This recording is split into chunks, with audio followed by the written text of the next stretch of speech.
Olá, meus queridos irmãos e irmãs do projeto A Bíblia em Foco. Aqui é o pastor Alexandro, aqui de Vitória da Conquista, na Bahia, servindo ao Senhor. Quero mandar um abraço à minha querida professora Adriana, essa mulher de Deus, missionária, serva do Senhor. Que Deus continue usando essa vida no meio de vocês e que cada uma de vocês possa continuar crescendo na palavra do Senhor. Coube a minha responsabilidade de falar com vocês um pouco daquilo que está escrito no livro de Eclesiastes, nos capítulos 7 a 9, e, claro, trazer algumas reflexões a partir desse texto. Que Deus nos abençoe, nos guarde, nos livre de todo mal e que o Espírito Santo fale aos nossos corações. Minhas irmãs, o livro de Eclesiastes, ele é um livro que já foi até considerado por um autor brasileiro, o Ed Renekiewicz, como o livro mais mal-humorado da Bíblia. Na verdade, há um desencanto muito grande na vida de Salomão, na sua terceira idade, na sua terceira fase da vida. Salomão escreve Eclesiastes na flor da idade, um jovem, vigoroso, cheio de desejos, de planos. Escreve Provérbios na sua meia-idade, por volta de 40 anos, possivelmente. Mas Eclesiastes ele escreve já na sua velhice. Então, longe de mau humor, talvez a palavra mais aplicada seria desencanto, porque ele experimentou muita coisa, gozou a vida de todas as formas, mas ele vai chegando no estreitamento da estrada, que vai se afunilando cada ano que passa, e ele sabe que vai chegar o grande dia do acerto de contas, o grande dia em que ele vai comparecer diante do Senhor.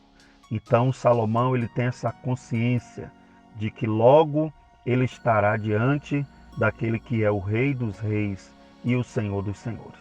Então o livro de Eclesiastes é um chamado para essa responsabilidade. Talvez a palavra-chave de Eclesiastes é justamente a palavra vaidade, quando Salomão ele tem essa compreensão de que tudo se resume à vaidade. Tudo passa, tudo é breve. A vida, de fato, ela é transitória.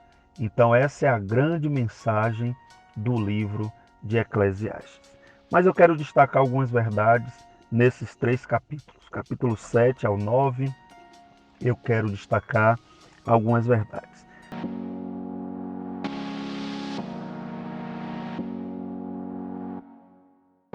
A primeira está logo no versículo 1 do capítulo 7, quando a Bíblia diz: melhor é a boa fama do que o precioso unguento, e o dia da morte do que o dia do nascimento.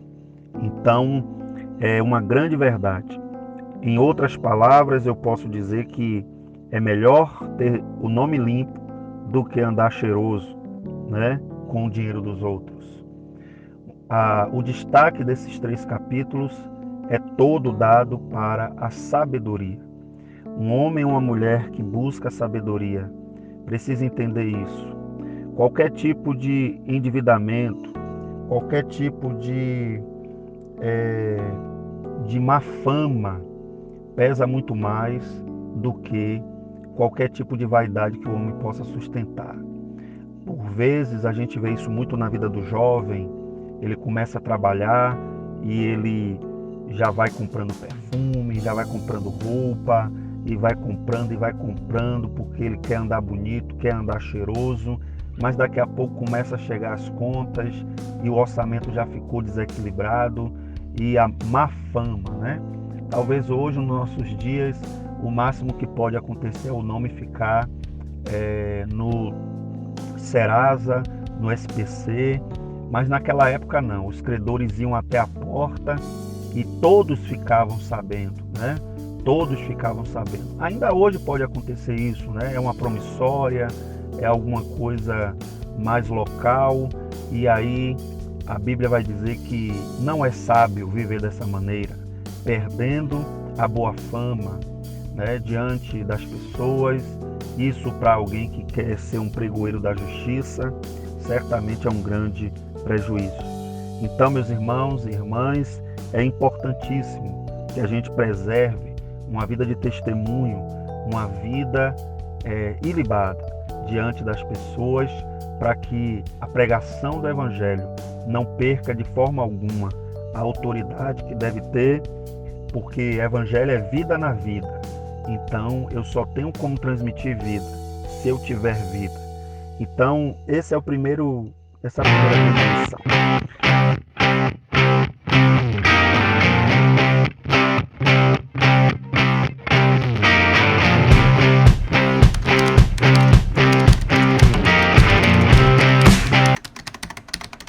A segunda lição, minhas irmãs, está no capítulo 7 também, nos versos 2, 4 e também no capítulo 8, verso 17. Os versículos citados dizem, né? Melhor ir na casa onde há luto do que ir na casa onde há banquete, pois ali se vê o fim de todos os homens e os vivos aplicam seu coração. O versículo 4 diz: o coração dos sábios está na casa do luto, mas o coração dos tolos na casa da alegria. E o capítulo 8, versículo 17, vai dizer que então vi toda a obra de Deus e vi que o homem não pode entender a obra que se faz debaixo do sol. Por mais que trabalhe o homem para buscar, não a achará. E ainda que diga o sábio que a virá a conhecer, nem por isso a poderá compreender. Então, a vida, a segunda grande lição desses 3 capítulos é que o importante é lembrar que a vida é transitória. A vida é transitória. A vida terrena é transitória. Nós não somos eternos aqui na Terra. Então a nossa vida, ela é muito transitória. Por isso que Salomão vai dizer, olha, eu percebi que onde havia banquete, as pessoas não lembravam-se de Deus, não lembravam-se do Criador. Eu percebi que no ambiente das festas, né, o jovem ele se sente o super-homem, por isso que ele usa até droga às vezes, porque ele acha que ele nunca vai morrer. A morte está muito distante. A morte é uma coisa que é com meu avô, meu bisavô, eu ainda estou muito jovem. Essa é a mentalidade às vezes do jovem, né? Então, a Bíblia vai deixar claro que não é assim. Então, onde há luto, faz você refletir sobre as grandes verdades da vida, né? Quando você pensa que você está diante de um esquife, né? De um caixão, e ali está um corpo estendido, e você sabe que o próximo corpo estendido pode ser o seu. A vida do sábio, a um homem e a mulher que quer ser sábio, quer ter sabedoria, deve levar em consideração que a sua vida terrena é passageira e que ele precisa viver uma vida na perspectiva da eternidade. Ele precisa pensar nas coisas da eternidade. Ele precisa buscar as coisas que são do céu.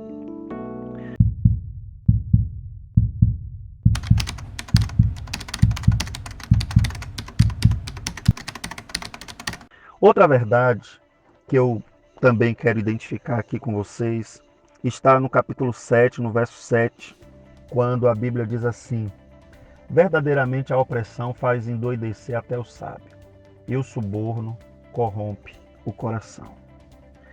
Em outras palavras, eu diria que extorquir alguém é tolice. É uma grande verdade que aparece. E para nós brasileiros, essa expressão ela é muito próxima, porque de fato nós vivemos numa sociedade em que o jeitinho, o dolo, o mau intento é muito presente. Infelizmente, o pecado na nossa cultura é muito impregnado, muito enraizado, e por vezes a gente nunca vê o bem comum, a, a gente muitas vezes vê pouco o interesse coletivo, o interesse privado muitas vezes prevalece sobre o coletivo. A gente sempre olha o outro como menos necessitado do que nós. Então, desde uma fila que a gente sempre acha que o nosso tempo é mais importante do que o que está lá atrás. Então, se eu posso passar na frente de todos e resolver logo o meu problema, isso é o mais importante, porque o meu tempo é mais importante do que o tempo do outro. O outro não está correndo, o outro também não tem os seus problemas, o outro não tem as suas dificuldades. Então, essa ideia de extorquir alguém é tolice. Isso é uma tolice, porque uma sociedade que vive nesse clima do dolo, do tirar vantagem, é uma sociedade que não progride. Então a tolice está justamente aí. Quando você, dentro da sua casa, acha que subornar, acha que extorquir, mudar o direito do outro, acha que isso vai trazer vantagem, na verdade Salomão está dizendo, olha, eu vi muito isso e eu só vi as pessoas que fazem isso se dar mal. Então, isso é tolice. Viver dessa maneira é tolice.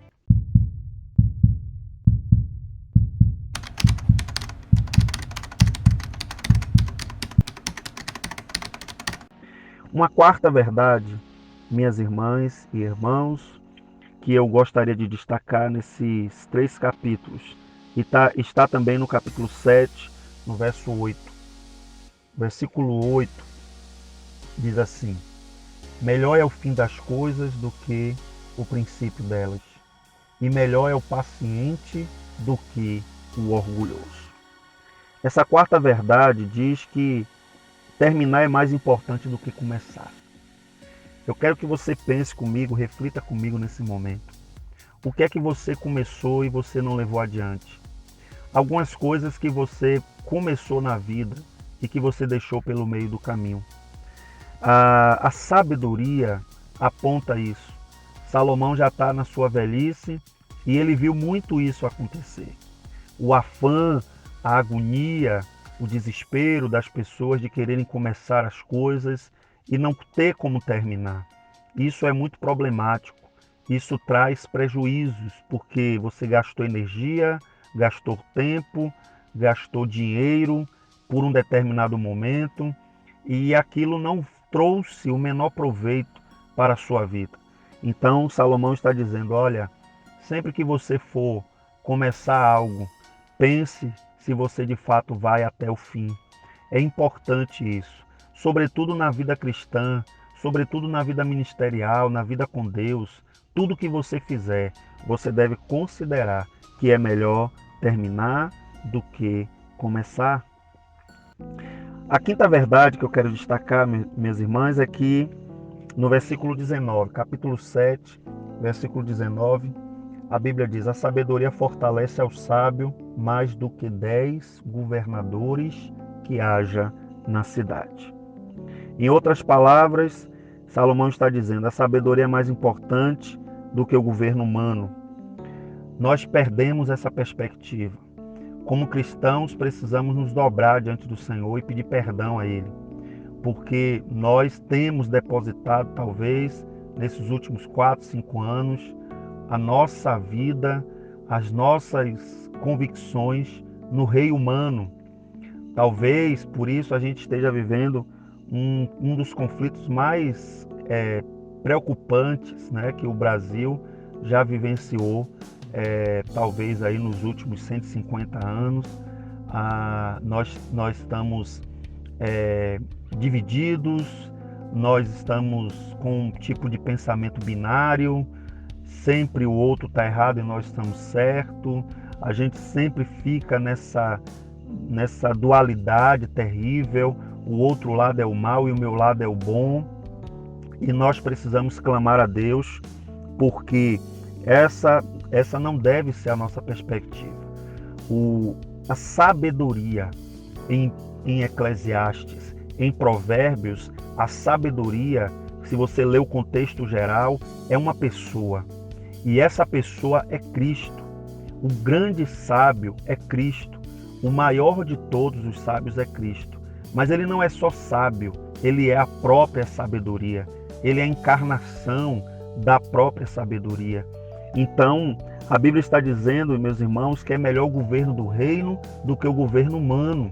Ainda que a gente tenha que orar, ainda que a gente tenha que votar corretamente, ainda que a gente tenha que militar talvez em algumas áreas da sociedade, mas a gente não pode perder de perspectiva de que a sabedoria é mais importante do que os governos, porque os governos vão passar, mas o supremo rei do universo é Cristo, e é Ele quem prevalece para sempre.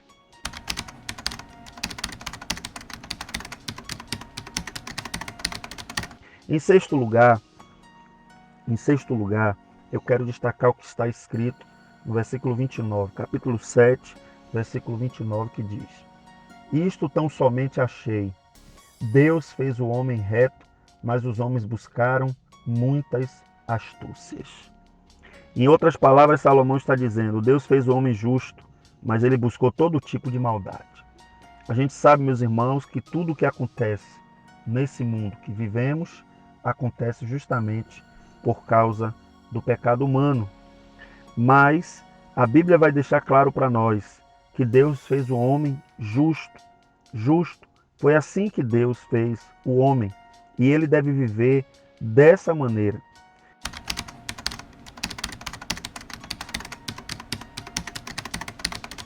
Por isso que a sétima verdade aqui vai trazer isso quando Salomão diz no capítulo 9, no versículo 8, que em todo o tempo sejam alvas as tuas vestes e nunca falte o óleo sobre a tua cabeça. Nunca falte o óleo sobre a tua cabeça. Então, como é que eu vou viver essa vida sem buscar as maldades? Eu devo ter vestes limpas e o óleo sobre a minha cabeça. Vestes tem a ver justamente com o sacerdócio, Nós temos que viver uma vida de sacerdote, sempre olhando os homens e apresentando-os diante de Deus, para que Deus os salve, liberte-os, Para que Deus opere nas suas vidas. O óleo na cabeça não pode faltar, a presença do Espírito Santo na nossa vida. Então, Eclesiastes vai apontar para essa direção. A vida é breve, é transitória. Buscar as coisas desse mundo, em muitos momentos, é pura vaidade, mas o fim de todas as coisas é que você deve buscar a Deus de todo o seu coração. E aí ele vai dizer no verso 10, no capítulo 9, verso 10, tudo que te vier à mão para fazer, faz conforme as tuas forças. Em outras palavras, ele está dizendo, faça tudo bem feito, busque fazer as coisas corretas, de maneira certa.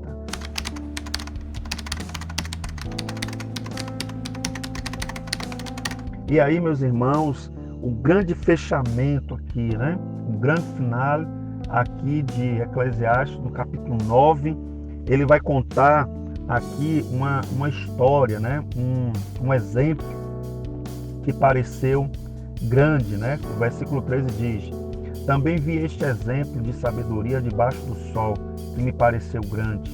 Houve uma pequena cidade em que havia poucos homens, e veio contra ela um grande rei, e a cercou, e levantou contra ela grandes tranqueiras. Ora, vivia nela um sábio pobre, que livrou aquela cidade pela sua sabedoria. Mas ninguém se lembrou mais daquele homem pobre. Então disse eu, melhor a sabedoria do que a força, mas a sabedoria do pobre foi desprezada, e as palavras não foram ouvidas. As palavras do sábio devem em silêncio ser ouvidas, mais do que o clamor do que domina sobre os tolos. Melhor a sabedoria do que as armas de guerra, mas um só pecador destrói muitos bens. Então, meus irmãos, nós temos que buscar essa vida de sabedoria. Salomão ele fecha aqui o capítulo 9 contando essa história de uma pequena cidade com poucos homens, cercada, mas havia ali naquela pequena cidade, cercada por um grande rei, grande tranqueiras, Havia ali naquela cidade um homem pobre, mas aquele homem pobre, ele era sábio. A sabedoria fez com que aquela cidade fosse livrada. O livramento veio por causa de um homem pobre sábio que não tinha recursos, não tinha armas. A Bíblia vai dizer no verso 18, melhor é a sabedoria do que as armas de guerra. Então, aquele homem conseguiu livrar a cidade. Eu acredito, irmãos, que nós juntos, buscando sabedoria, imagine se um homem pobre, sozinho, conseguiu livrar sua cidade de um grande caos. Eu acredito que se nós buscarmos a sabedoria, que é uma pessoa, que é Jesus Cristo, nós verdadeiramente teremos graça de Deus, assim como em alguns momentos, homens de Deus, mulheres como Esté, que entrou na presença do rei na hora certa, no momento certo, com o argumento certo, e trouxe livramento sobre o povo de Deus. Homens como Daniel, que também se apresentou na hora certa, no momento certo, com a revelação certa, e trouxe também livramento sobre o povo de Deus. Eu acredito que essa sabedoria vai ser impregnada nos nossos corações e nós vamos viver para a glória do Senhor. Pai, em nome de Jesus, abençoa o teu povo que ouviu essa palavra nesse momento, que o Espírito do Senhor possa aplicar cada uma dessas palavras como marcas no nosso coração e que nós possamos viver para a tua glória, em nome de Jesus.